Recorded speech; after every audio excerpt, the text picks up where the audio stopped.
Bueno, pues nada, bons días a todo o mundo.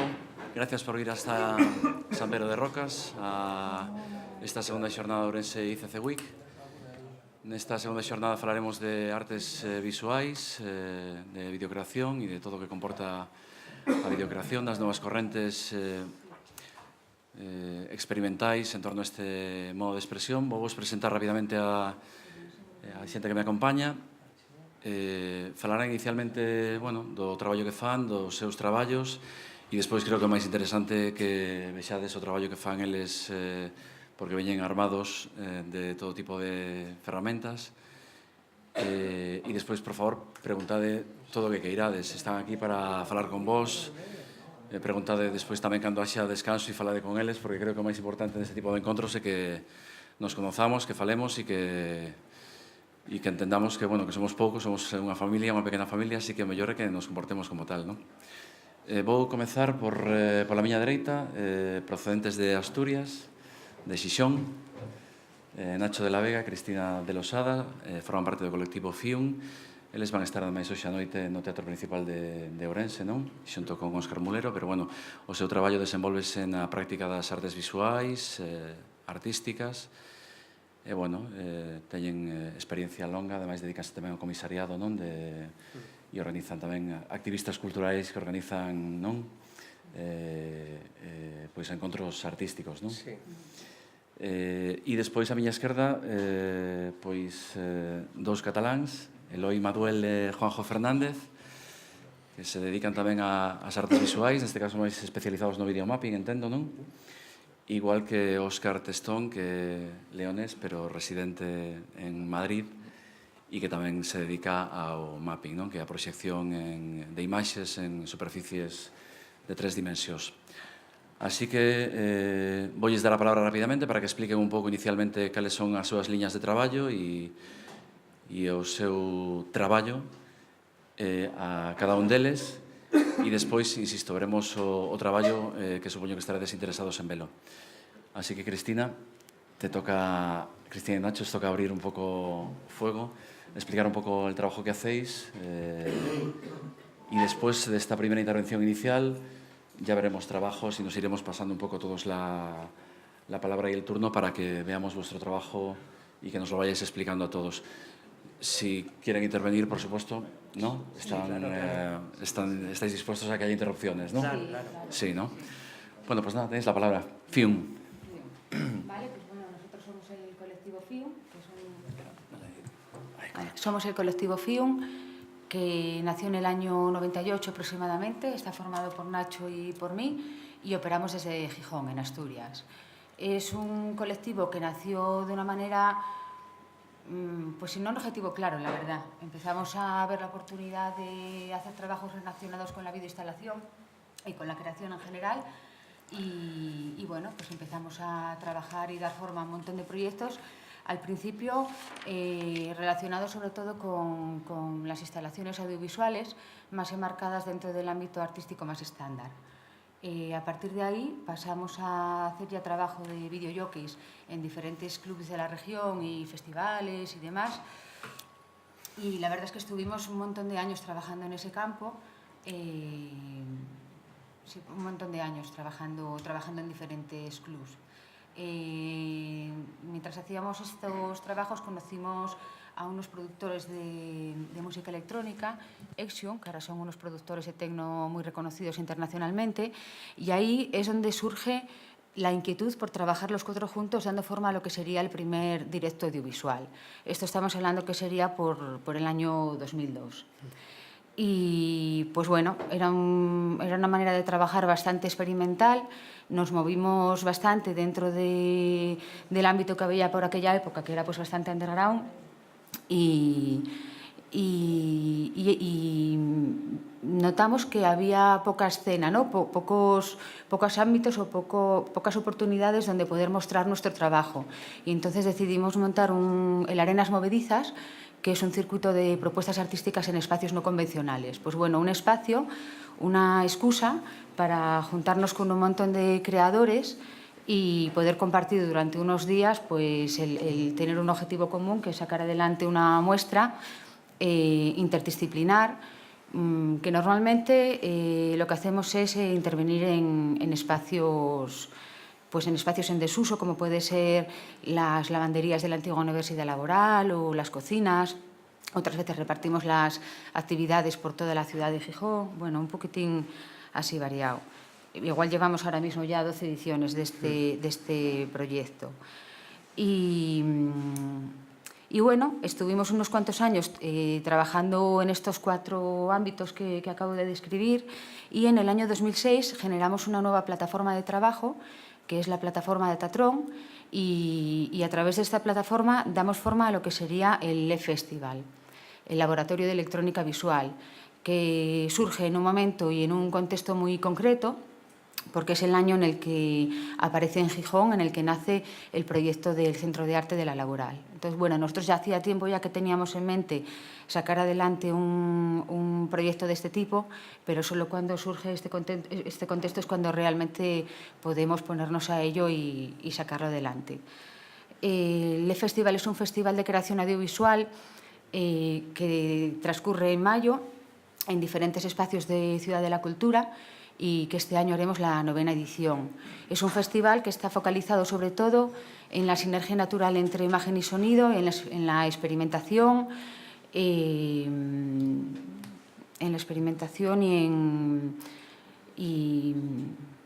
perdonad, porque en la experimentación audiovisual, sí. Artistas que trabajan todos con herramientas digitales y que buscan un poco nuevos lenguajes. Nos interesa mucho descubrir nuevos artistas que trabajan en estos ámbitos en el festival. Sí. Paralelamente, durante todos estos años también, a partir del 2006, dejamos un poquitín lo que es la escena de club, que ya habíamos agotado un poco todas las posibilidades que podía ofrecer, y seguimos trabajando en la línea de directos audiovisuales, pues colaborando con un montón de gente, como el compositor Ramón Prada, por ejemplo, o otro proyecto nuevo que teníamos que era Plataforma, o el germen de lo que es ahora el BioLife, que es el directo audiovisual que vamos a presentar hoy por la tarde en el Teatro Principal. Pues eso, los primeros trabajos con Óscar Mulero, hasta llegar al directo audiovisual que tenemos desde hace 1 año y pico entre manos, que es el BioLife. Bueno, pues entre ahora mismo todas nuestras energías están focalizadas en sacar el LEF adelante, el Laboratorio de Electrónica Visual, en seguir con nuestros proyectos muy concretos de directos audiovisuales, en mantener este otro proyecto que comentaba antes de las Arenas Movedizas, que es un proyecto diferente, pues más amplio, más interdisciplinar y con un carácter más vivencial, y en hacer también trabajos de vídeo, de productor audiovisual, documentales, pero todo muy relacionado siempre todos nuestros proyectos siempre están muy relacionados con el ámbito artístico y el ámbito de la creación audiovisual. Y hasta hoy. No, luego preguntáis lo que queráis, pero básicamente en resumen es eso. Siempre hemos estado muy implicados en la escena desde el principio. Todos nuestros trabajos allí en Gijón, la escena es bastante potente a nivel de creación. Toda la gente que coincidíamos en los mismos locales, y ahí se fue creando un semillero de trabajo, y entre todos fuimos inventándonos ciertos proyectos. Cuando empezábamos con estos proyectos audiovisuales, realmente incluso lo hacíamos a propósito, pues procurábamos no ensayar. Lo que hacíamos era cada uno nos juntábamos ahí en el escenario y a ver qué nos iba saliendo. Lo hacíamos incluso como un concepto porque nos gusta mucho lo que es la relación con el público en tiempo real, ¿no? ¿Qué puede pasar cuando se encuentra el artista con el público? Y todo eso fue lo que nos fue llevando un poco también, porque fuimos encontrando. Con ese trabajo además ganamos un premio, ganamos el Villa de Bilbao aquel año, que nos sorprendió muchísimo, y nos dimos cuenta que no había realmente un entorno apropiado, ¿no?, para este tipo de creación. Y de ahí vino un poco la inquietud de empezar a crear nosotros esos entornos, ¿no?, para facilitar a artistas que tuviéramos una plataforma, ¿no?, para conocernos sobre todo y para dar a conocer su trabajo, ¿no? Curiosamente, toda esa inquietud de generar estos entornos que pasaron por Arenas y ahora están en el LEF, nos ha robado el tiempo para hacer lo que más nos gustaba, que es crear, ¿no?, en sí. Intentamos sacar el tiempo, lógicamente, tenemos nuestros proyectos. El proyecto este de BioLive lo vemos como un proyecto, un proceso, ya os contaremos después cómo está desarrollado. Llevo un par de años de curro, y en eso estamos, ¿no?, intentando buscar un equilibrio entre lo que es nuestra faceta profesional a nivel artístico, la supervivencia a nivel económico, ¿no?, y el poder mantener estos proyectos que, realmente es difícil, ¿no?, sacar adelante. Bueno, pues gracias. Óscar, te toca. Una pregunta, porque vosotros, ¿qué infraestructura necesitáis técnica cuando lleváis el proyecto a cabo, ¿no? Porque habláis de que lo hacéis en directo, como sí. ya habéis tenido una fase experimental donde la cosa estaba, tenía a lo mejor una reproducción, ¿no? Algo concreto. Sí. ¿Vosotros de qué os incluís a la hora de proyectar las imágenes o también necesito una parte de escenografía con la parte visual?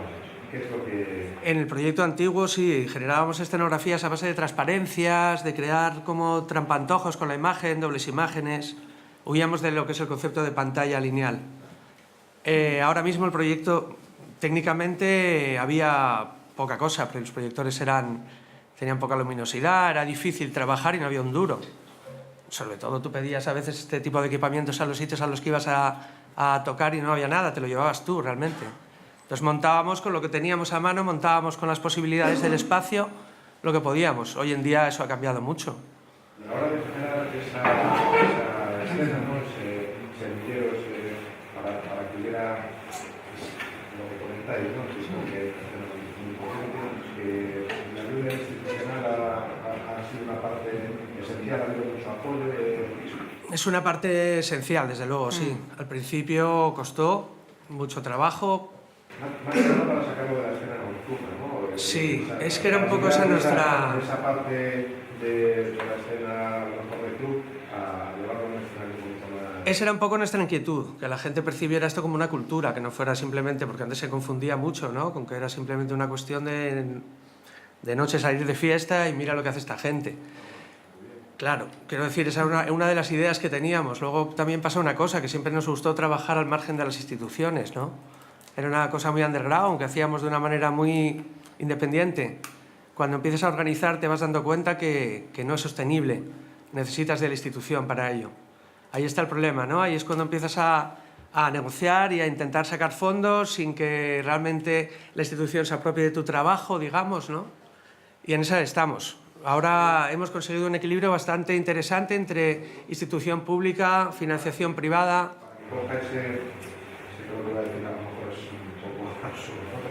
Que al salir de esa escena underground para que se revista una cosa un poquito más, que se ponga más en valor, ¿no? Que no sea una cosa a lo mejor tan experimental y que pase a los circuitos más clásicos, ¿no?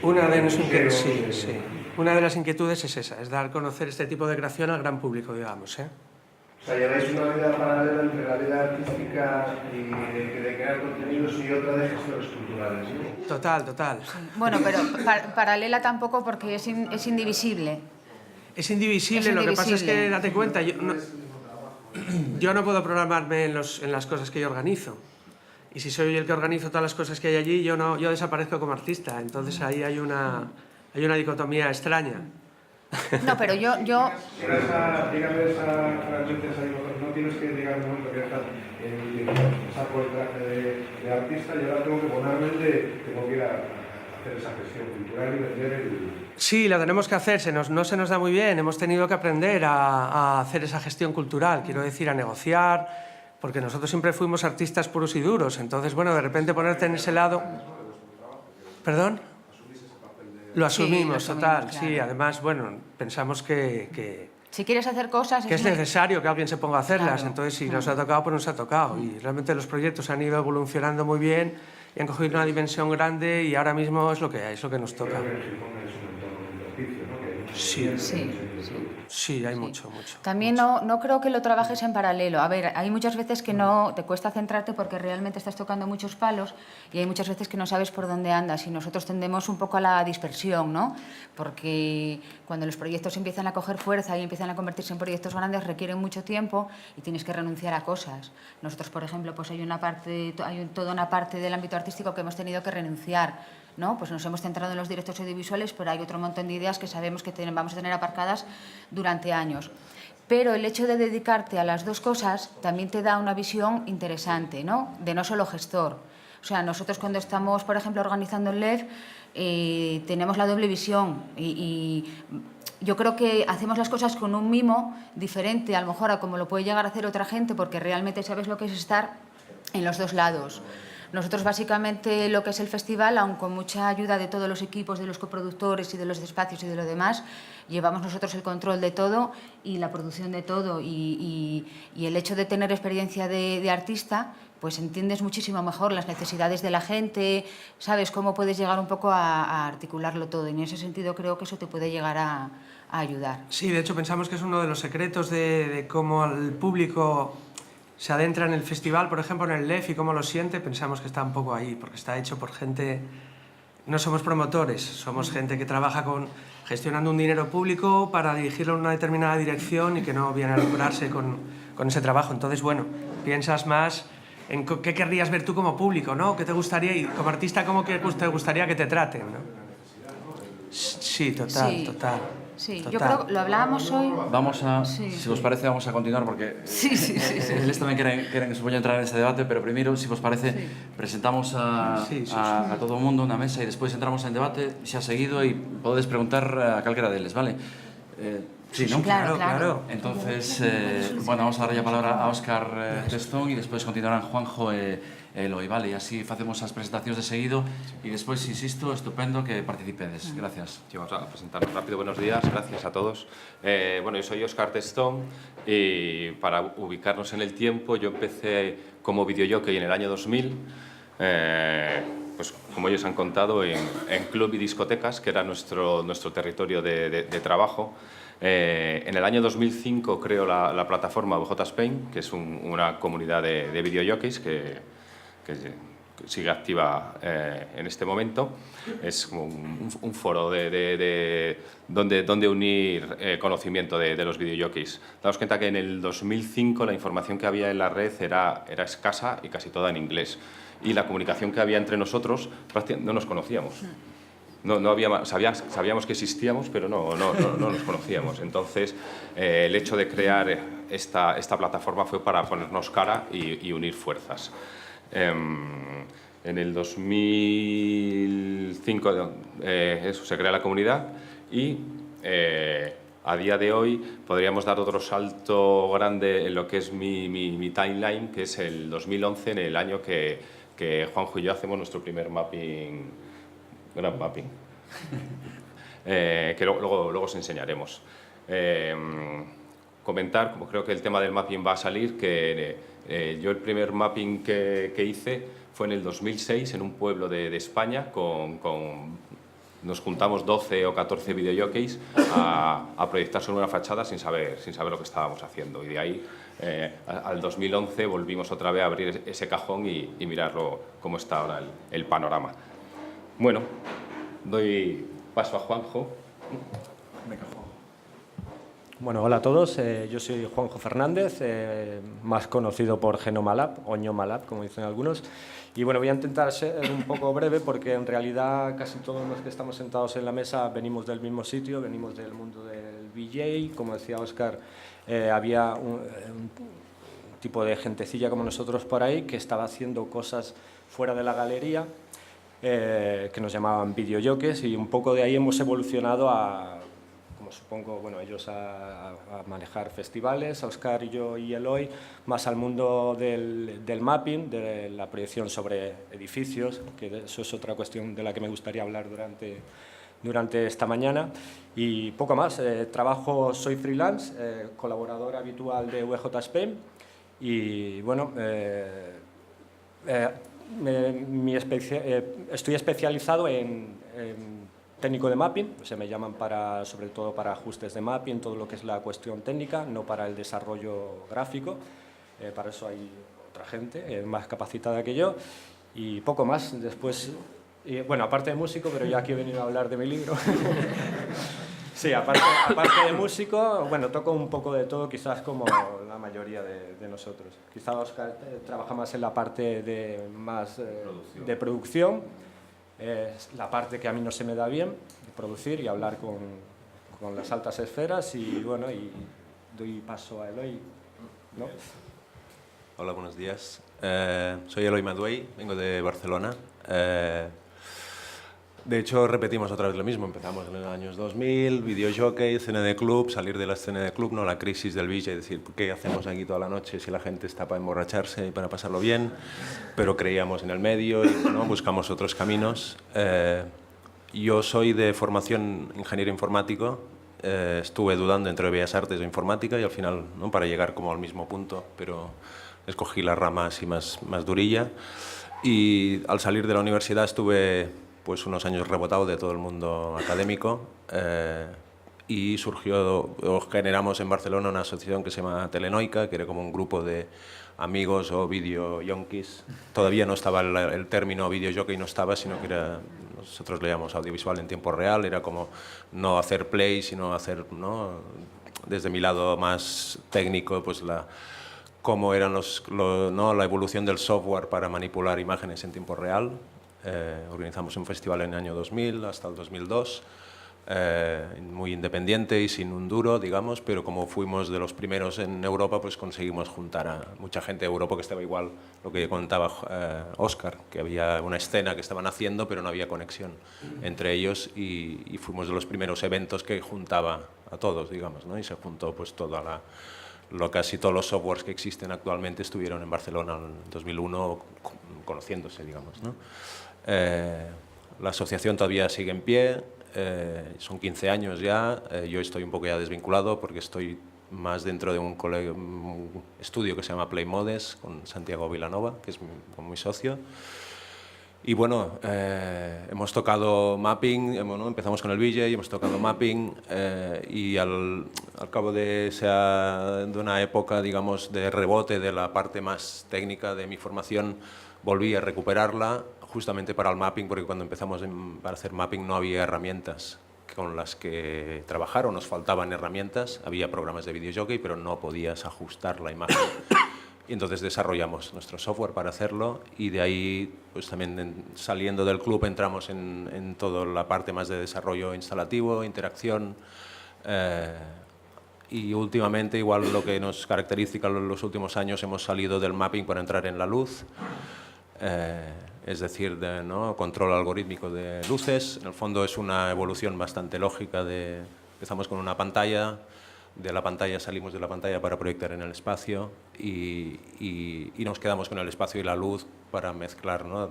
También incorporar el mapping, pero juntar la luz y la arquitectura o el espacio para, ¿no? buscando la hibridación de todo y al final la arquitectura o el espacio, el contenedor donde haces algo es importante y nos vinculamos a través de la luz con eso. Colaboramos muy a menudo con gente que desarrolla hardware, con Alex Posada, que es un ingeniero electrónico que está cercano a nuestro trabajo, y desarrollamos software específico también para cosas raras, desde pues, una aplicación de Kinect para una obra de teatro, un software para control de pantallas de LEDs o ¿no? cuestiones así extrañas y nuestro propio software. Es decir, somos generadores de herramientas y con esas herramientas generamos shows y vamos un poco lanzando cosas, digamos, ¿no? Siempre tenemos la mala costumbre de que nos cansamos de algo y entonces hay que generar algo nuevo y vamos así avanzando, digamos. O sea, cuando empezamos el mapping mucha gente nos decía, hostia, con esto puedes tirar años ahí currando y haciendo shows, pero a lo que llevamos 3 años ya nos aburrimos un poco, es decir, porque ya lo has trabajado y nuestra alma es más de desarrolladores de herramientas, siempre con la vinculación entre audio y ¿no? o lo visual y lo sonoro, digamos, de manera muy fuerte. Y aquí estamos. Bueno, a mí me gustaría preguntaros un poco a todos, Eloy, por lo que tú has dicho ahora al final, empezáis todos en el año, más o menos coincidimos en el 2000, ¿no? Ese es el punto de partida, el punto inicial, y empezáis en clubs. Y después desarrolláis un lenguaje visual fuera de los clubs. ¿Quién capta la atención de ese nuevo lenguaje visual que están haciendo? Y después otro asunto importante creo que es el desarrollo tecnológico, ¿no? que va a la par un poco de ese nuevo lenguaje visual. Entonces me gustaría que hablaseis, si os parece, de ese nuevo lenguaje visual en el que entráis a explorar y a experimentar con vuestras iniciativas propias artísticas y después también qué herramientas son las que vais necesitando poco a poco para incorporar vuestro trabajo. Aquí podéis intervenir porque imagino que es vaso comunicante para cada uno de vosotros. O sea que, pero por un lado el lenguaje visual y por otro el desarrollo tecnológico, que me imagino que va a la par. La parte, es decir, yo tengo la sensación de haber vivido el mismo paso diversas veces. Es decir, empezar con el tema del VJ, cuando no había prácticamente una escena vinculada al VJ, y entonces hay una investigación sobre qué técnicas o qué tenemos que, ¿no? Cómo hacemos eso del VJ, qué herramientas generamos para eso.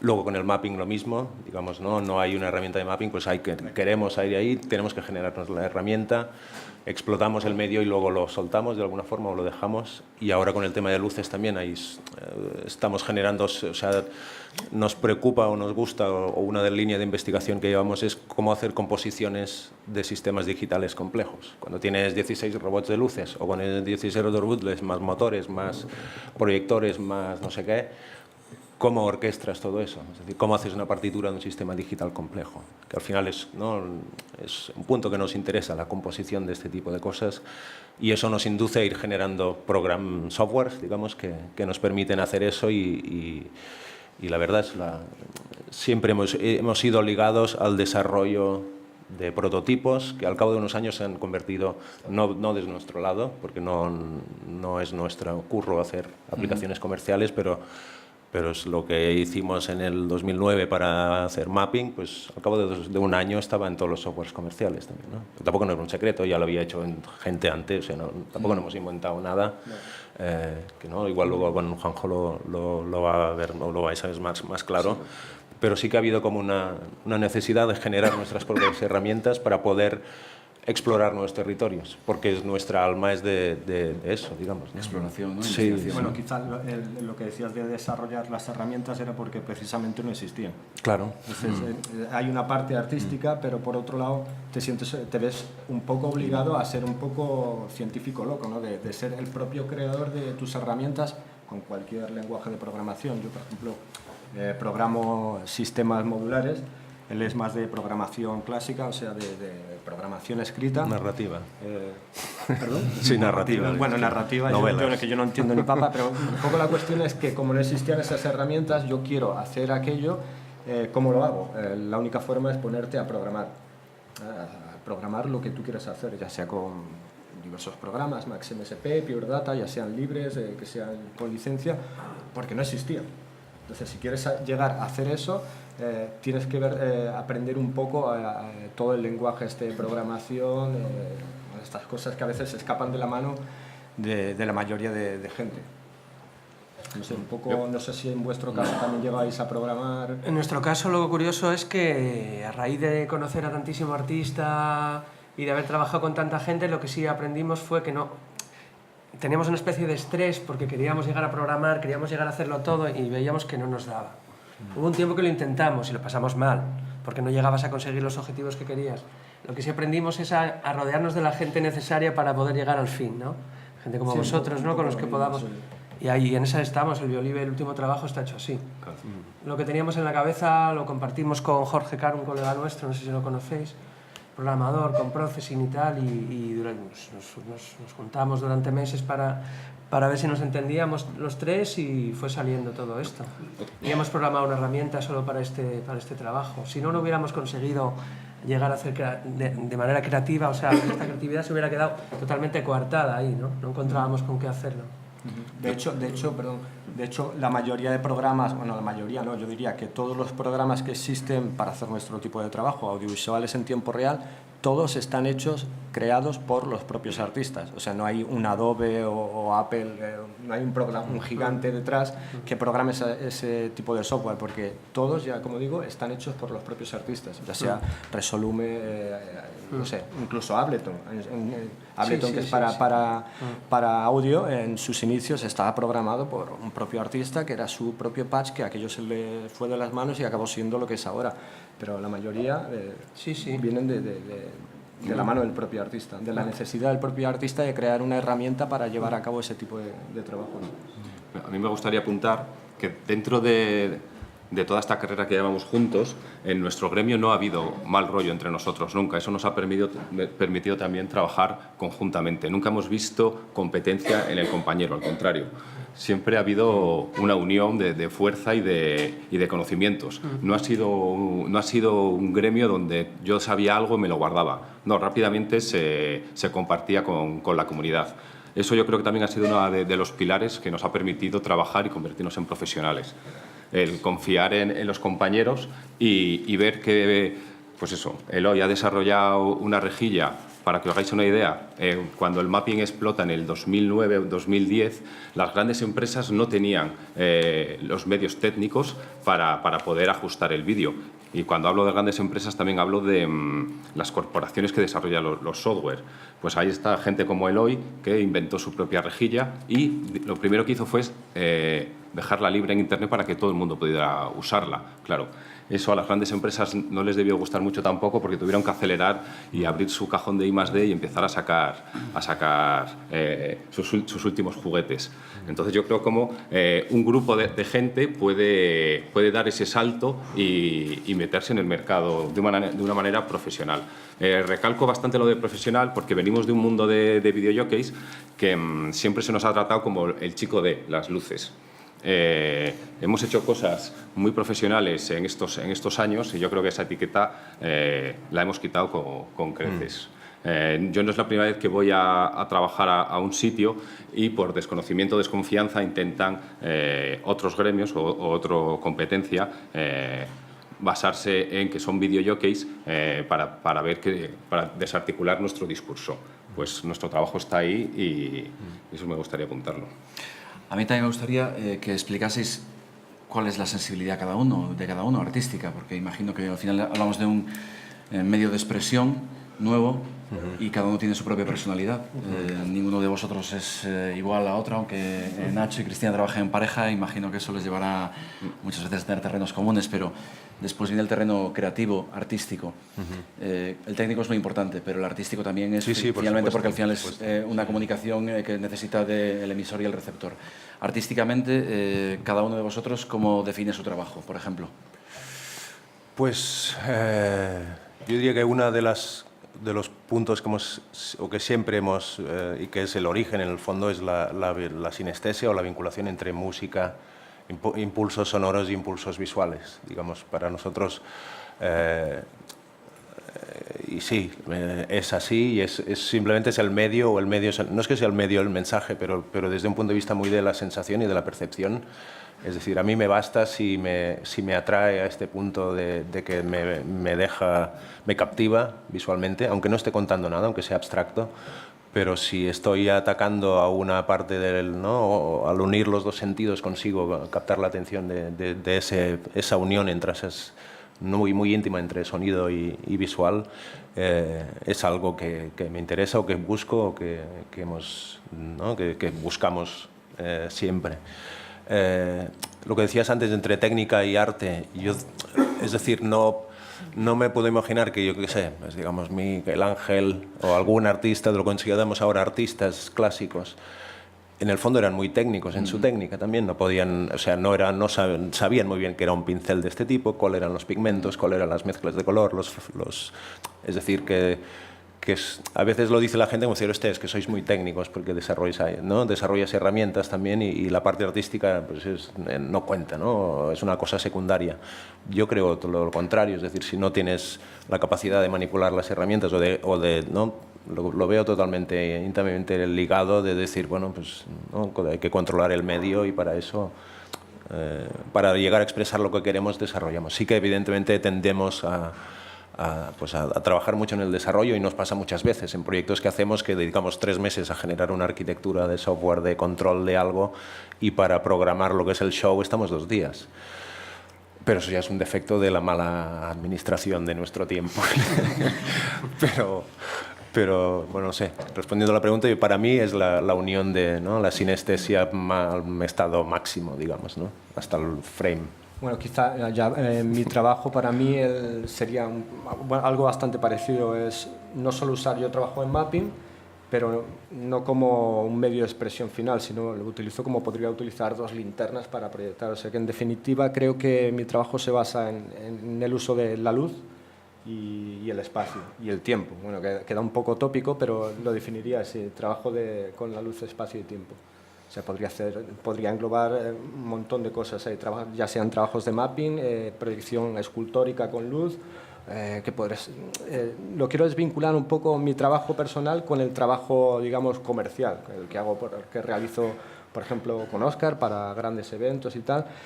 Desvinculo un poco esas 2 vertientes. Por un lado, el trabajo comercial es mi parte técnica y el que me interesa a mí trabajar con el tiempo y la luz es mis cositas, vamos, mi trabajo personal. Me gustaría también saber, entonces, si la cultura oficial del territorio en el que estamos, del país en el que estamos, se ha acercado al mundo del VJ, del videojockey. O sea, ¿ha tenido ya acceso a los lugares para que el público pueda entrar en un museo, en una sala y acceder y conocer y tener ya una formación, ya que hablamos de apenas 15 años de vida en España? 15 años de vida, pero ¿a qué te refieres? ¿Al videojockey o a la escena? La escena. Bueno, creo que lleva mucho más. Lo que pasa es lo que decía, son como ciclos que van y vienen. Por ejemplo, cuando empezamos en el mundo del videojockey, del visual en directo, en salas y tal, todo ello vino porque el artista quería salir de la sala. O sea, Nan Yupei, cuando cogió su grabación con su cassette de VHS, nació el videoarte, ¿no? Por decirlo de alguna manera. Sí. Y a partir de ahí, los artistas sintieron la necesidad de salir digamos, del espacio museístico. El ciclo se vuelve otra vez y lo que hacemos es, todos los que llevamos un montón de años trabajando en el mundo del VJ, las salas y tal, lo que queremos es volver otra vez a las salas, a los espacios museísticos, al menos en mi caso personal, ¿no? O sea, aquello de pegarse 8 horas de noche trabajando, poniendo visuales, ya no te llena, y lo que quieres hacer es trabajos más específicos, obras de una determinada duración que pueden ser expuestos no solo en exterior, sino en una galería, ya no pensados para el club. A eso me refería. ¿Vosotros? En nuestro caso... Es el camino, ¿no? Sí, lo que pasa es que nosotros, por ejemplo, las herramientas audiovisuales las usamos cuando las necesitamos, no siempre las usamos. Normalmente nuestra expresión artística a veces nos lleva a usar objetos, simplemente un tocadiscos, cualquier objeto. Cuando usamos el audiovisual, a mí básicamente siempre me pasó, yo soy incapaz de diseccionar sonido e imagen. Para mí siempre viene unido. Un sonido siempre me produce una imagen en la cabeza, siempre, y viceversa. Una imagen siempre me recuerda a un sonido. Siempre, cualquier cosa que escucho me evoca algo, ¿no? A nivel de imagen. Entonces siempre me gustó, posiblemente sea esa sinestesia, ¿no? De la que habláis. Siempre me gustó el jugar con esa dualidad y poder sacar hacia afuera lo que yo veo, ¿no? Y luego, como experimento, siempre nos encantó el poder sumarte, ¿no? Lo que está haciendo esa persona con su música, ¿no? Y qué relaciones se crean entre espacio, público, ese momento, esa intensidad de lo que se cree y las imágenes que nosotros estamos disparando, ¿no? Porque una de las características de los videojockeys o de este sistema de trabajo en tiempo real, lo bonito de eso es improvisar, ¿no? Tú te llevas tu banco de imágenes y lo que te sugiere en ese momento para ti es como una experiencia vital que se produce en ese momento entre tú, la gente, la música. Vivir esos momentos que a veces son estupendos, otras veces son como son, porque nuestro curro a veces nos lleva a estar 16 horas seguidas haciendo esto, entonces sí llega a ser una cierta rutina, pero cuando consigues esa comunicación, ese momento especial es lo que artísticamente a mí personalmente me interesa mucho. Cris, ¿quieres decir algo? Sí. No, yo creo que de todas maneras el camino de Fune, aunque sí es verdad que está muy focalizado en esa relación de imagen y sonido, nosotros venimos mucho del vídeo y de la foto, ¿no? Entonces nosotros pues es la imagen, ¿no? Es la inquietud con respecto a las imágenes, por un lado generar imágenes propias y por otro lado estamos siempre como un poco al acecho, ¿no? Pues nos cautivan también todo el tema de la imagen antigua y demás, y esa es un poquitín nuestra inspiración. Nos gusta mucho reinterpretar imágenes y ver cómo esas imágenes se relacionan a nivel experiencial, ¿no? Con la gente. Yo soy el más figurativo, yo creo, de esta mesa. Y ya cuando pinchaba imágenes, cuando era videojockey, digo, ahora estoy un poco retirado, era eso, imagen real era lo que a mí me llamaba la atención y con lo que trabajaba, y si veis trabajos que he hecho de mapping veis que son más figurativos. Ahora, después de tanto tiempo figurativo, estoy como loco por hacer cosas con luz, como con lo que está haciendo ahora Eloy, con focos, y creo que es una evolución lógica. La gente que trabaja luces se está metiendo a hacer vídeo, y los que trabajamos vídeo nos estamos metiendo a hacer luces, pero desde el punto de vista del vídeo, que yo creo que se verá en un año cómo trabajamos nosotros la luz. También por lo que decía Nacho, cuando estás trabajando el vídeo en directo, la improvisación es realmente cuando te sientes... no sé, es una sensación que en talleres que hemos hecho, cuando los alumnos les llevamos a hacer la primera sesión, tiene como ese nervio, se nota esa sintonía. Y luego otra cosa muy importante que hemos podido hacer es juntarnos a improvisar varios videojockeys en festivales. Esa es otra parte muy bonita y que yo creo que se está perdiendo un poco ahora. Sí, lo hablábamos, Sí, la lo escena, hablábamos antes, ¿no? Que la no hay base parece que no se renueva, ¿no? No hay un relevo con eso, tampoco parece ser que haya una demanda, tampoco, ¿no? Yo creo que muy bien. el mapping es un poco apisonadora, está siendo un poco apisonadora. Todo lo que había antes del mapping, como que la gente que está empezando no lo quiere conocer y quieren empezar ya a hacer mapping. Y tú dices, ¿pero qué es mapping? Y dice, pues tampoco lo saben. O sea, es como... Sí, pero es la primera vez que en nuestro gremio hay una palabra que engloba todo. Todo es mapping. Y yo creo que lo primero que ha hecho el mapping ha sido romper la pantalla. O sea, ahora es muy difícil ir a un evento, a una actuación y tener una pantalla. Ahora mismo siempre se buscan espacios, superficies para proyectar. Sí, es lo que comentaba antes del ciclo. Ahora salimos de la galería, volvemos a la galería y ahora volvemos a salir ya a la calle directamente a proyectar sobre, pero al fin y al cabo es otro lienzo, ¿vale? Proyectar sobre ya sea un edificio, un coche, un escaparate, lo que sea. O sea, es otra vez el ciclo vuelve. Y de hecho yo pienso ya, en mi caso personal, que la técnica del mapping está ya más que asumida, está incluso pienso que sobrevalorada, y lo que falta es creación de contenido rico y sin duda, que los recursos sean gestionados de otra manera. Ahora, todas las aplicaciones de forma fácil intuitiva, pues crear ajustes de forma pero súper rápida. Entonces lo que falta es el más allá, o sea, la parte creativa, la chicha. ¿Vale? Ya sea en trabajos comerciales o para escaparatismo, para televisión, lo que falta es lo que hay detrás, el fondo. Sí, yo estoy de acuerdo también. Entonces, un poco también, y recapitulando con lo que decía Eloy, un poco en mi caso es igual, veníamos del mundo de la noche, siempre estaba la parte de los luceros y la parte del chico del vídeo.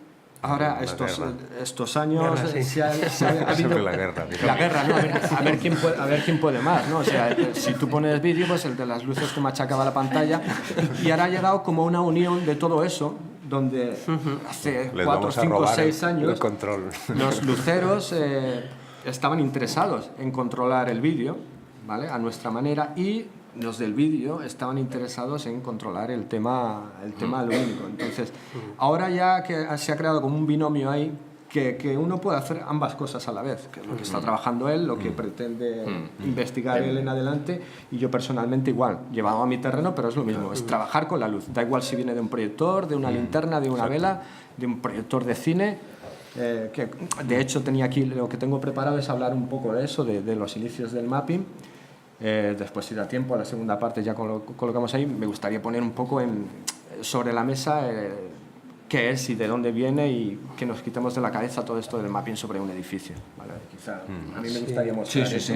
Hay una novedad también sobre todos estos trabajos, una evolución de la que no hemos todavía hablado, que es los directos audiovisuales, digamos, ¿no? Los artistas que ya generan su propio set de imagen y sonido. Sí, bueno, eso vino después de la sala, claro, por lo menos en mi totalmente caso. sincronizados, ¿no? Con estos programas con los que se pueden hacer análisis de audio, interactividad, todas estas cuestiones que sí que, por lo menos a nivel creativo, sí nos dan un poco de alas, ¿no? Sí, fue la evolución lógica de salir del videojockey, de estar 8, 10, 15 horas a hacer un set con algún artista en concreto, o tú solo hacer audio y música, y prepararte un set con cara y ojos como una pieza teatral o como una obra de cine, como Y ahí está un poco la Algo salida más ahora cerrado, mismo, sí. De hecho, yo igual, y no sé, bueno, él está más en lo comercial, pero quizá en mi caso es más parecido también al vuestro. En mi vertiente, digamos, en live, ¿no? En versión directo. Pero vamos, como toco un poco de todo, pues... Bueno, ya llevamos hablando un ratito y me imagino que habrán surgido alguna pregunta por ahí. Así que yo os animo a que... La evolución de los próximos 2 años, 3 años, ¿qué sería? ¿Hacer en 3 dimensiones suspendido en el aire una...? Es peligroso cuando dicen 3D. El otro día yo en un proyecto teníamos que quieren hacer una presentación en un auditorio y el cliente decía, quiero hacer 4D. Y yo le digo, ¿me puedes explicar qué es el 4D? Porque yo no lo sé. O quiero proyecciones en 3D, pero vas con gafas o no, en 3D que salga y venga. Digo, hay mucha confusión ahora mismo con la terminología. Y luego el mundo holograma, que mapping, holograma, está todo un poco mezclado. También porque es como que da una apariencia de tecnología y de ser lo último. Por eso hay un poco de confusión con todo eso. Luego está el típico que cree que con mapping puede que aquí aparezca pues, un personaje. Y es como, a ver, lo primero hay que desarrollar un gran sistema técnico para poder hacer eso. No es el futuro, ya Eso es Sí, ya bastante se hace, viejo ¿no? ya. Eso ya se hace años. O sea, el 3D se recuperó ahora, pero es un invento de hace 20 años o 30 ¿Seréis años. capaces de hacer, o sea, en vez de proyectar en la catedral, proyectar en un mismo filo Sí, claro. un cuerpo de... No. Sí. Sí que se puede hacer con... A ver, en el fondo, para lo que le llaman hologramas y 3D, y está todavía en las noticias, ahora en el Mobile World Congress hacían teleconferencia en 3D, holograma. Y en el fondo es un truco que viene del inicio del precine, que es las fantasmagorías, que es proyectar sobre una cosa semitransparente y iluminar por detrás. Es decir, si los fotones, si no chocan, no rebotan. Entonces no lo vas a ver. Hay experimentos muy avanzados que son muy cutres de hacer, con haces de láser hacen explotar el oxígeno y generan píxeles en el espacio.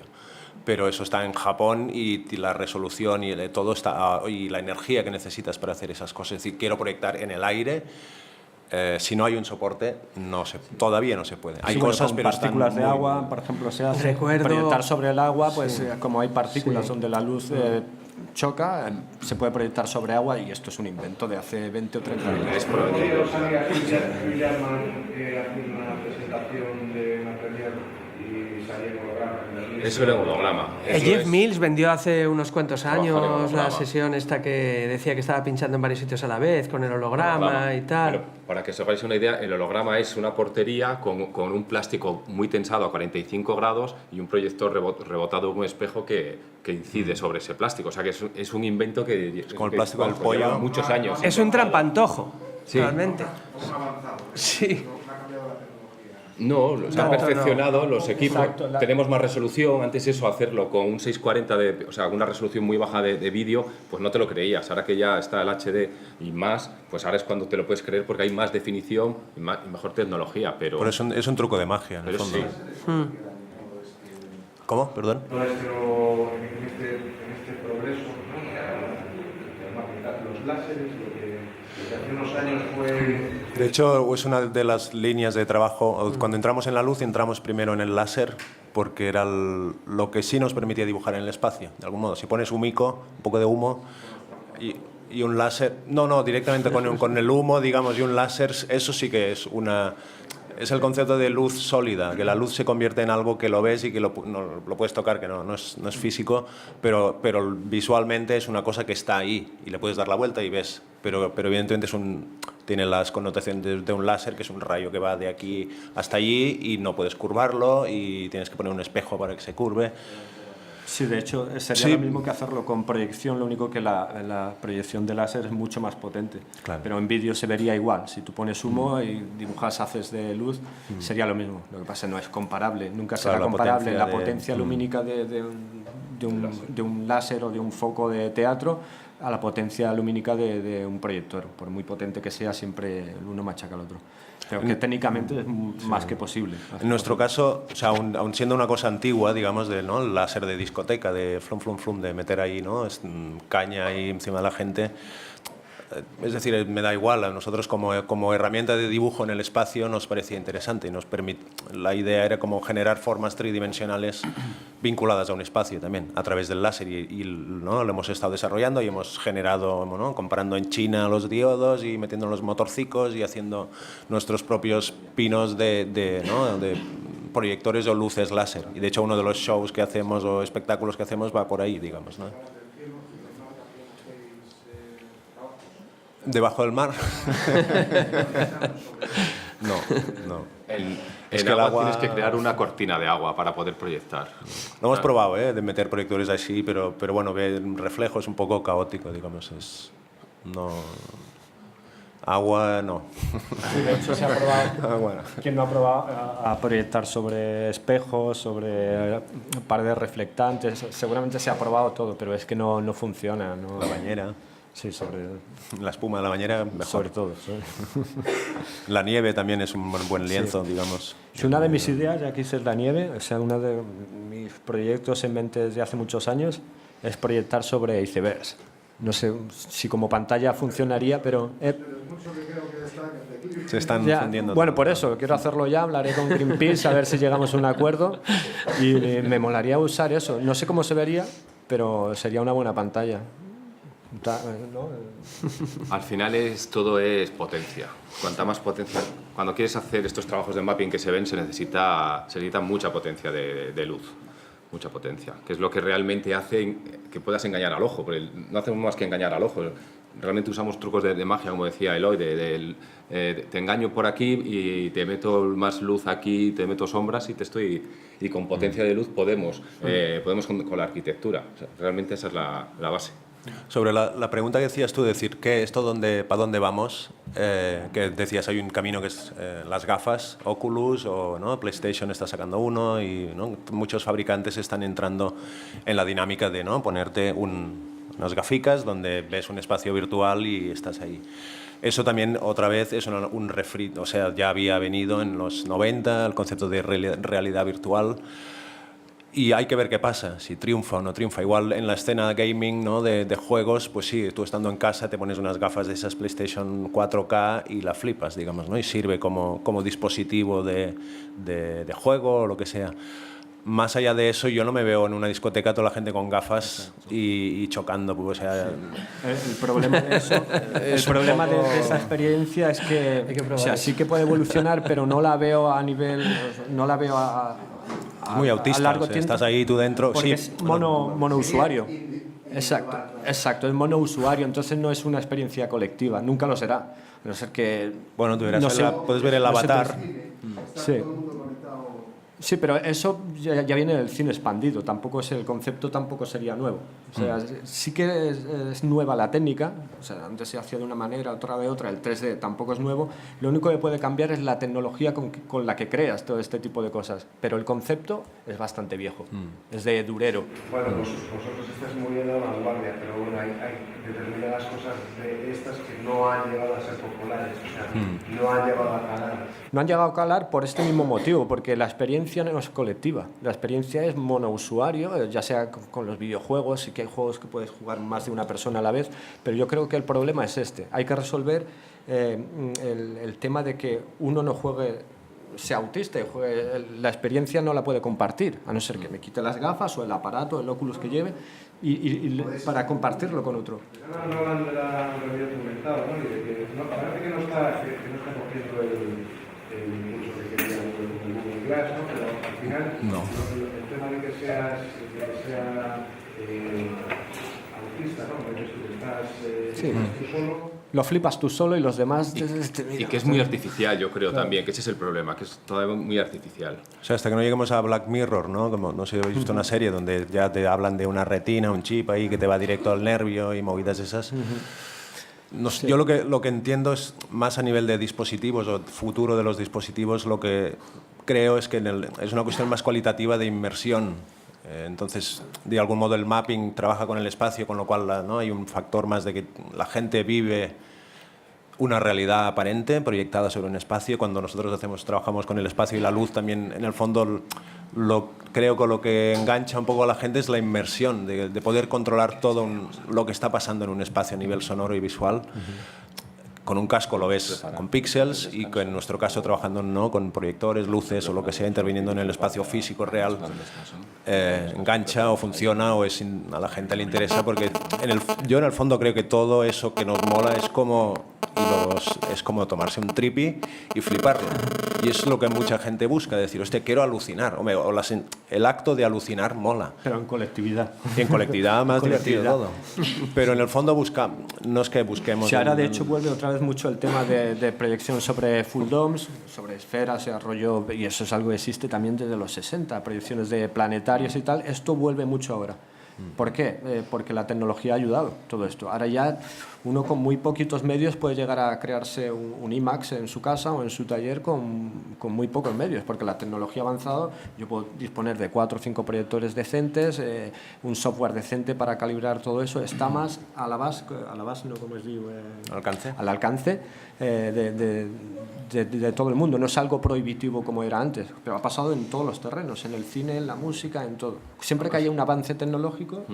Yo creo que cuando nos paramos a pensar qué queremos hacer, siempre pensamos en algo para todo el público, no algo individual para... Yo por lo menos mi caso. Sí, mi caso también. Cuando piensas ya das por hecho que va a haber público viéndolo. Sí. Claro, piensas la obra para el público. Sí, sí.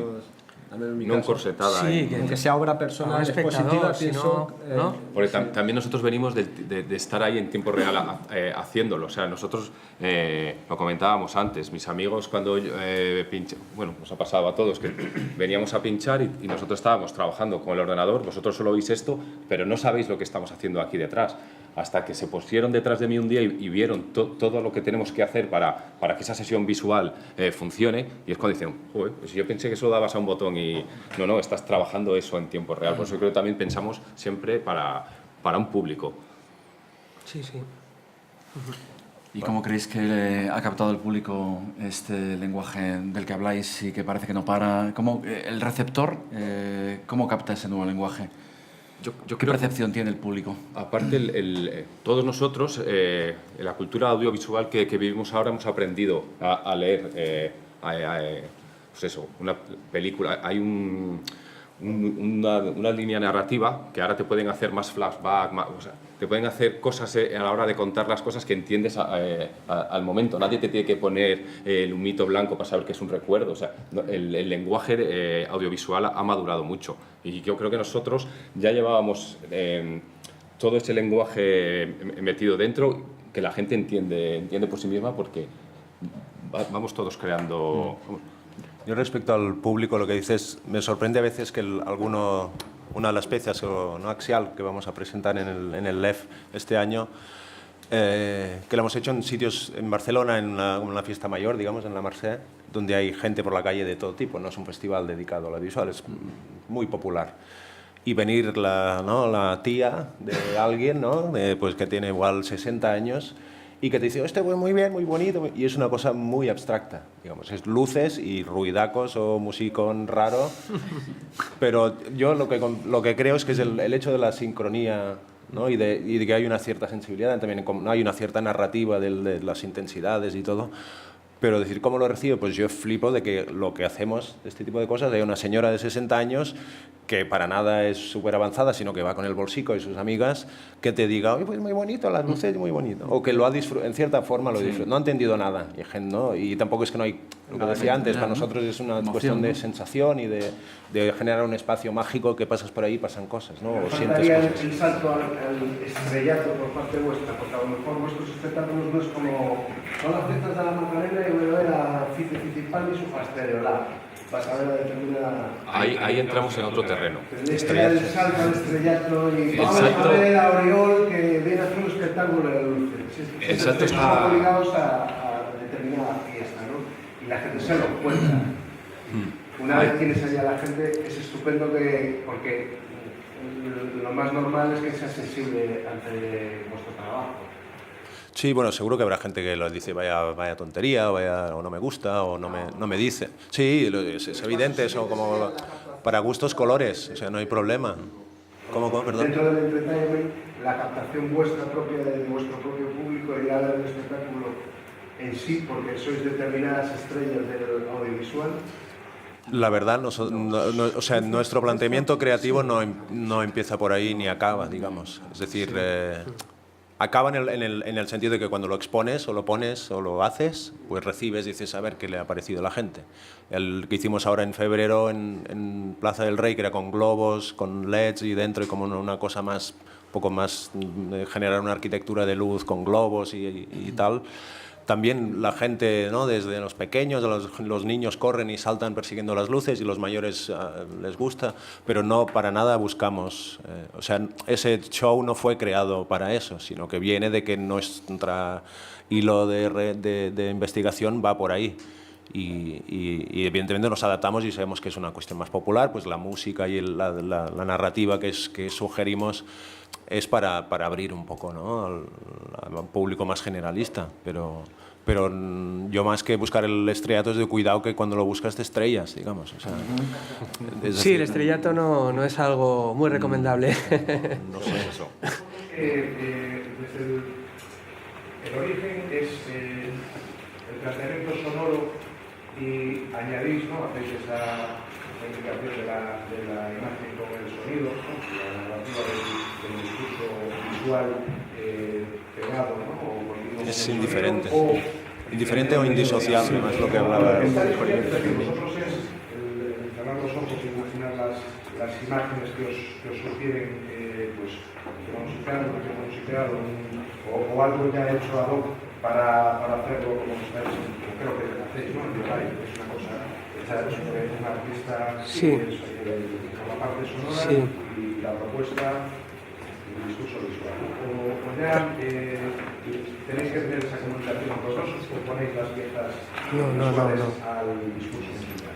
No, en este caso fue un encargo suyo.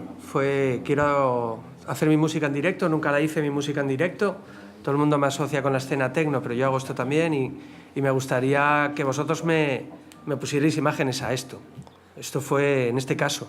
Ojo, pero luego a la hora de trabajarlo no es que te llegue un set cerrado, sino que luego a partir de ahí, ¿sabes? Nosotros, por ejemplo, a partir de escuchar pues las primeras creaciones que nos pasó Óscar, pues le dimos muchas vueltas, pensamos entre todos que podría llegar a encajar, le buscamos un orden, buscamos qué es lo que realmente encajaría, desestimamos otros temas y bueno, fuimos entre todos llegando a acuerdos de qué es lo que nos gustaba a todos, tanto en lo visual como en lo musical.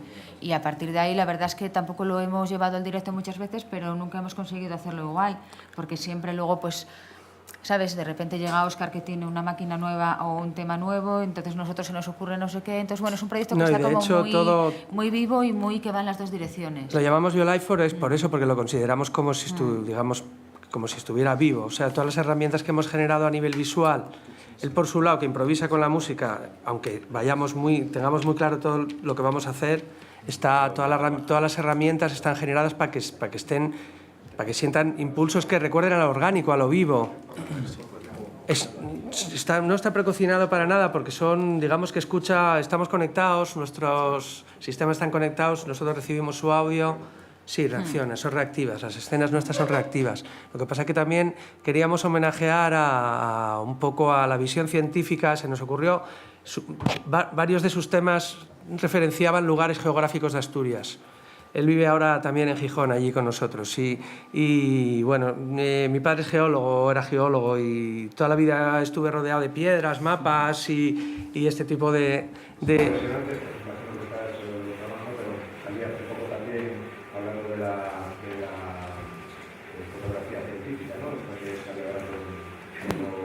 las ortofotos. Con los macros, sí, claro. Crecimos rodeados de eso, entonces bueno, se nos ocurrió que al él buscar algo orgánico con su música, pues nosotros podríamos aprovechar para hacer un homenaje a esta visión científica, ¿no? Que tiene la gente de la naturaleza, ¿no? Los científicos cómo la ven, que aunque vean su hermosura, también ven otros datos que a nosotros se nos escapan, y hemos jugado con eso. Entonces, cada escena reacciona a los impulsos que él nos envía de manera diferente, hay formas muy reactivas. Lo que queríamos también es que, aunque haya mucha programación detrás y haya un software detrás creado para esto y tal, eso no se notara.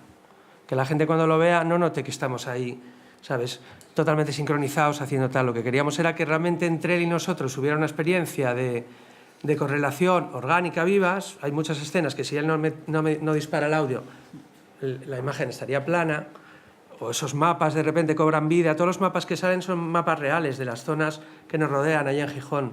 Entonces, cuando él envía la música, nosotros estamos conteniendo ese sonido para que se vaya construyendo el paisaje de la manera que nosotros decidamos en ese momento, por ejemplo. Entonces, bueno, en ese sentido es un trabajo muy pensado, muy sesudo, que nos llevó muchos meses decidir qué proceso de creación íbamos a seguir y luego juntarnos con esta gente, programadores, amigos, para ver si entre todos éramos capaces de hacerlo. Lo bueno de la tecnología ahora mismo es que te permite, pues, ser un poco Dios con lo que quieres hacer, un semidios, porque yo a estos amigos programadores les digo, quiero hacer esto, eso no lo puedes hacer, y me llama al día siguiente y me dice, ya sé cómo lo hacemos, y lo hace.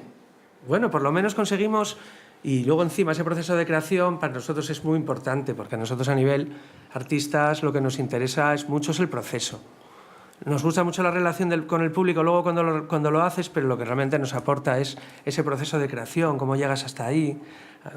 Es un poco frustrante normalmente porque nunca llegas a conseguir 100% lo que quieres y por eso lo hemos dejado abierto y vivo, para poder crecer con él. Nunca lo vamos a hacer igual. No es como aquel Esfion que hacíamos al principio que no ensayábamos, aquí ensayamos mucho, pero sí que nos gusta cambiar cosas, evolucionar, cambiar ahora esto, ahora vamos a ir por aquí, porque queremos estar años con ese trabajo. Me apuntaba ahora, Óscar, algo que creo que es interesante, imagino que para todos, que es que, bueno, todos controláis mucho de tecnología, pero después hay un discurso narrativo que imagino que también es muy importante para vosotros, ¿no? El transmitir, el comunicar, el que la gente atienda, pues como la señora del bolso de 60 años que se quede pasmada, pero bueno, que de conceptos, igual. ¿Cómo jugáis con esa dualidad de conceptos y cómo lo equilibráis? Lo primero es que a veces la tecnología, no por tener más cacharros encima de la mesa, es mejor show. Yo, por ejemplo, viendo a Peter Greenaway con su espectáculo con una mesa táctil, además fue en el LED, pues tenía, no sé si eran 3 o 4 pantallas enormes, y él estaba en mitad del público, elevado, con una mesa táctil de 40 pulgadas o lo que fuera, y la gente miraba más a esa pantalla táctil que a las pantallas donde se veía el trabajo que estaba haciendo, y ahí lo único que hacía era combinar clip y lanzarlos. Pues ahí es donde yo veo que a veces hay algo fallado para mi punto de vista. Si una pantalla de 40 pulgadas, que es su trabajo de interface, eclipsa a la puesta en escena. Además, él nos pidió estar ahí arriba con su pantalla y entonces se ponía y hacía racafú, ¿sabes? Cuando tiraba un vídeo era como si dirigiera la orquesta. Y luego a nivel creativo realmente, pues para ser él, se quedó muy flojo. Y todo el mundo lo notó. Hubo gente que flipó, porque solo por verle ya es Peter Greenaway. Yo creo que aquí la única novedad es que un director de cine clásico se ponga a componer en directo. Que lo único que hizo es trocear sus películas y lanzarlas con un iPad gigante. Entonces, la gente que venimos del mundo dice, bueno, esto es una tomadura de pelo. Yo no lo he visto, pero he visto imágenes en internet, pero me parece eso, y pues, trocear una película, se la doy a mi hija con el iPad si y no me te hace... llamas Peter Greenaway, eso no vale para nada. No, lo que pasa es Fernández. Sí, pero bueno, claro. También pero... os digo que aunque sabiendo un poco que a lo mejor no era del todo lo que a nivel creativo nos gustaría de él, igualmente es que es él. Claro. Entonces, no, que se merece una oportunidad de poder mostrar. Y sí que es verdad que, hombre, sabiendo un poco, porque encima nos dio guerra que no os lo podéis ni imaginar. No, es muy diva, es una diva. Es que con las divas no se puede tratar. Pero yo también, hay una cosa que realmente... Vale, estamos perdiendo de disfrutar de lo que está haciendo por ver la herramienta, ¿no? Pero es que nosotros estamos muy acostumbrados a ver la herramienta y el resto de la gente no. Y entonces eso también tenemos que tenerlo en cuenta. Estaba allí metido en aquel altar con aquella super pantalla y la gente flipaba, porque la gente es lo que tú decías antes, piensa que le das un botón de play y que en realidad luego no haces mucho más. Entonces... El acercamiento a los procesos yo creo que es interesante y que puede llegar a dar mucho juego, que es una pena que te obnubile en el sentido de que, bueno, pues ahora mismo toda la gente en general está muy obnubilada con el tema de la tecnología y yo creo que está muy sobrevalorada, ¿no? Exacto. Pero en ese caso sí que creo que, bueno, la gente tuvo un acercamiento a una herramienta que es eso, que no nos damos cuenta que realmente no. Había una herramienta que me gustaba mucho, que es la del colectivo FUS. No sé si la recordáis. El ambientador. Que me parecía muy interesante porque en la interfaz de usuario lo que ellos estaban haciendo estaba a la vista. Y entonces estabas viendo el resultado, pero también estabas viendo el proceso. Para que os hagáis una idea, era un radar típico de película de avión. Y tú lo colocabas puntos dentro del radar y al pasar la línea se activaba ese loop. Y entonces iban haciendo así la sesión y tú ibas viendo cómo iban colocando todos esos... Sí. Sí, se llamaba esos ambientador porque realmente era una herramienta que estaba de libre acceso, era un software que tú podías bajarte y usar y tú podías seleccionar el ambiente audiovisual con el que te gusta trabajar. Sí, pero en ese proyecto en concreto es parte, digamos, de lo que se tiene que mostrar, o sea, de mostrar la interfaz, pero tampoco creo que sea necesario que un pintor me muestre con qué pinceles pinta o que un editor me muestre... No, para nada, pero bueno, que me parece una buena... En su caso hay casos concretos que sí, hay casos en los el de Peter Greenaway sí, tampoco era espectacular, la verdad. No. O sea, ver a un tío haciendo de Matrix, ¿no? Pero que tampoco creo eso, opino que no creo que sea necesario mostrar lo que hay detrás y a mí no me interesa. Nunca me ha interesado de que la gente vea cómo yo estoy pinchando y ni qué software uso, si mi patch es mejor o peor o utilizo muchas cosas, sino lo que me interesa es el resultado. No, de hecho, lo que tú dijiste antes... Es como cuando uno va a ver una banda de rock and roll... De tu parte, al público sí le interesa. Muchas veces establece y yo como público... Pero no te interesa como público, igual te interesa más como parte técnica, es lo que venía a decir de lo típico, como músico. No, pero te interesa más como parte técnica, porque me pasa en las... Déjame que me explique. Vas a ver una banda... Y, por ejemplo, era bajista. Y va a haber un concierto y tú no ves la banda. Te estás fijando cómo toca el bajista o el batería, o si lo toca bien, se equivoca o no. Y no estoy disfrutando del show. Entonces, a mí lo que me interesa es, en global, si esa banda toca bien o no. Los Sex Pistols eran más malos que el culo tocando. Pero, en global, era una buena idea, ¿sabes? Y eso si lo extrapolas al terreno, ya sea del vídeo en directo o de cualquier otro terreno, es lo mismo.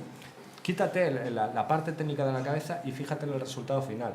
Me da igual si está hecho con muchísima tecnología sobre un papel o sobre un edificio de 500 metros. Lo que importa es el resultado final. Eso, en mi opinión, No, desde luego para nosotros igual. Algo técnico, yo sé, en videodanza o lo que sea, que tampoco es necesario que yo vea que esa bailarina está haciendo así y mueve una estela. No me interesa ver el láser. O la cámara o cómo coño hace el tracking. Lo que me interesa es el resultado y si eso está justificado o no, porque a veces no, se abusa de la tecnología. Se abusa mucho. No está justificado, entonces eso ya no me dice nada. El año pasado estuvimos en Islandia, en el Festival Punto y Raya, como jurados de Live Cinema, y somos Juanjo y yo, y el show que ganó el Festival de Live Cinema era todo analógico. Era un grupo japonés, Usahiningin, bueno, creo que lo he dicho bien, y era una pareja donde el chico tocaba unas percusiones y hacía la música en tiempo real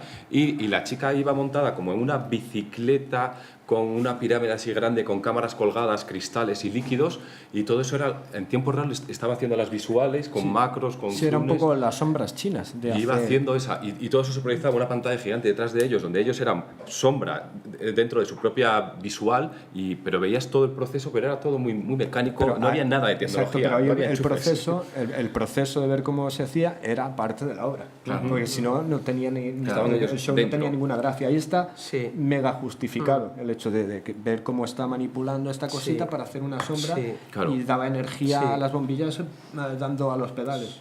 Y luego, a nosotros, por ejemplo, como programadores nos interesa muchísimo ese engañar un poco al público, ¿no? Que el público piensa que está viendo una cosa al trampantojo.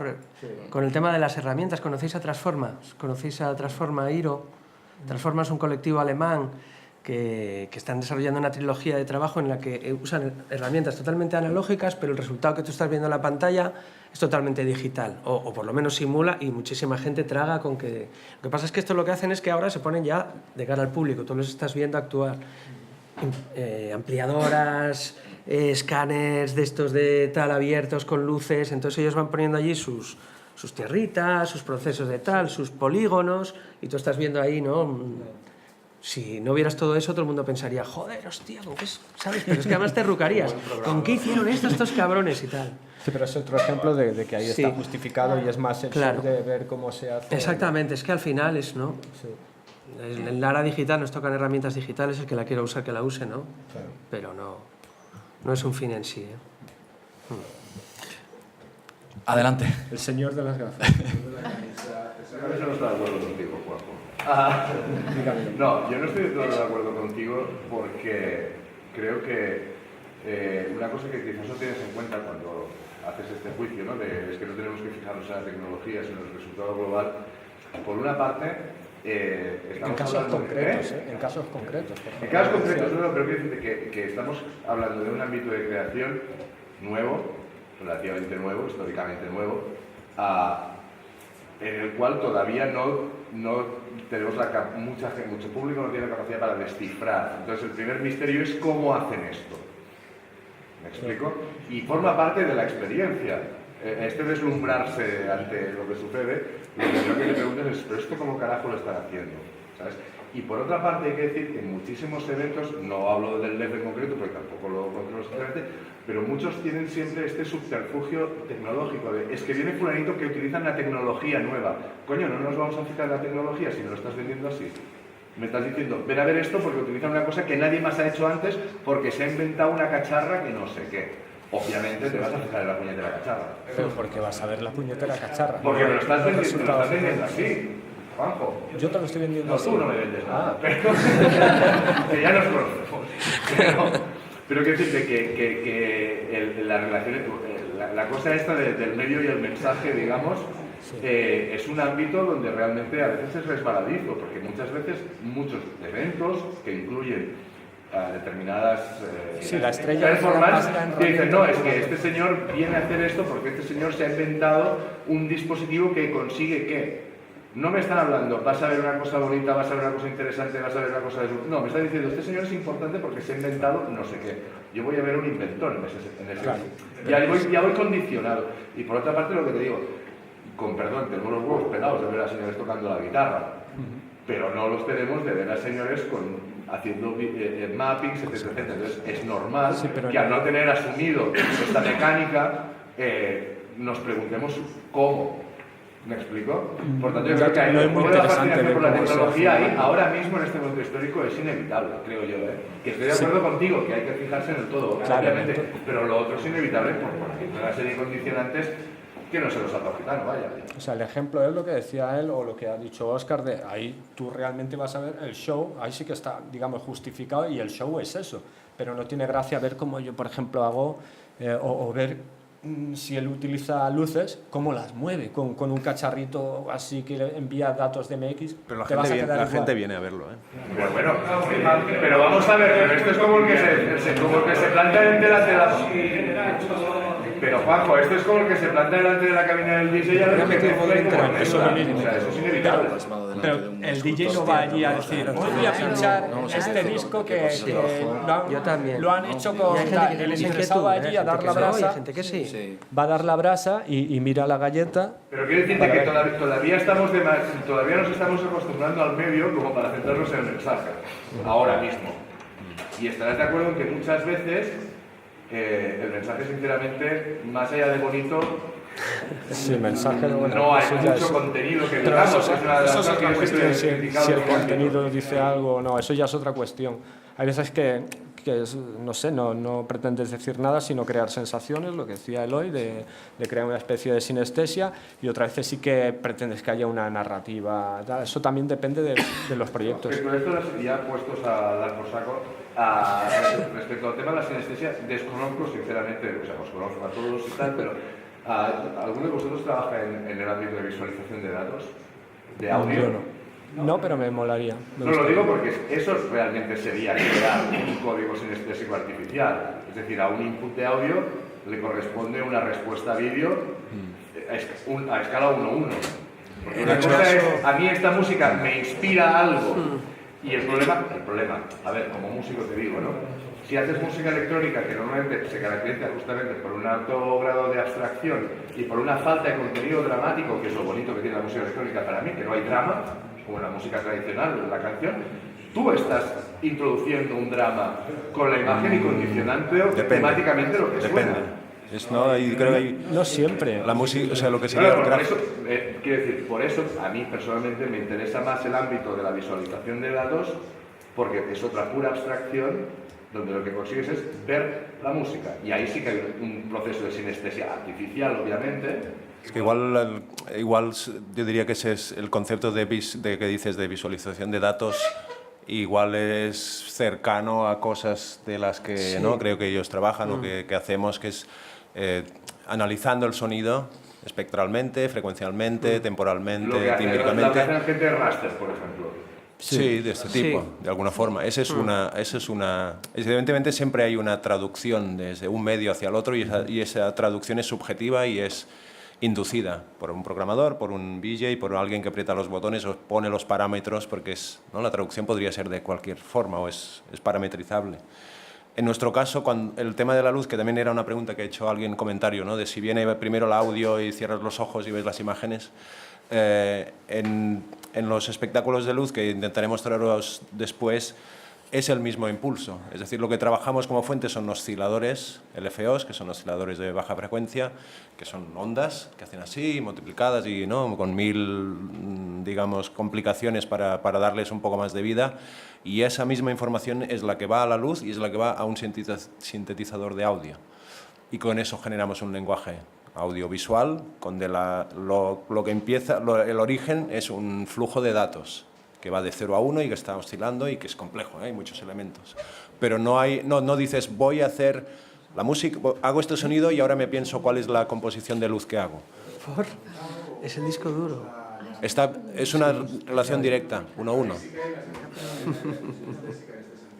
O sea, con nuestra paranoia infinita de llegar a ese punto de cómo se crea una cosa, es decir, de no pensarlo de como dos dominios, el tema es generar una herramienta que ya no te permite disociar los dominios, sino que yo le digo, yo pongo un oscilador a la frecuencia del bit y eso sube y baja la intensidad de un color. Sí que hay decisiones como si es azul o si es rojo, hay cierta subjetividad o inducción de parámetros, digamos, pero intentamos también llegar al punto de que eso sea para experimentar desde ese punto de vista, de intentar generar un lenguaje que viene dado desde un origen que no es de datos o es abstracto y eso se transforma automáticamente en exactamente el mismo impulso, los mismos números en vídeo y en luz y en sonido, digamos. Pero igual no tienen el mismo sentido, o sea, igual no hay una correlación en el sentido entre el tono de los colores y el tono del paladar. Sí, ahí hay la parte de subjetividad o de, podríamos decirle, del arte, ¿no? de cada uno que toma las decisiones de decir, hostia, esto...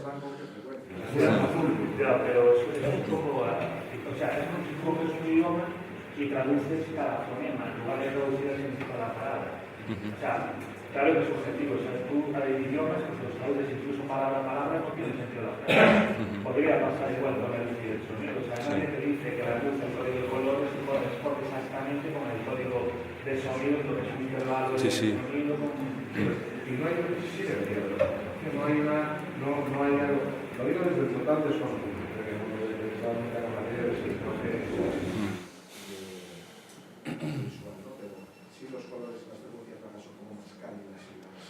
Eso hay literatura para aburrir, de gente que considera o una cosa o la otra o cualquiera de las variantes, digamos. Sí, porque es lo que hablaba del idioma, en el fondo la luz y el color o la visión y la audición es una cosa muy abstracta, es decir, las cosas de una manera. Es como el famoso vestido este que ha salido ahora que una gente lo ve marrón y es dorado.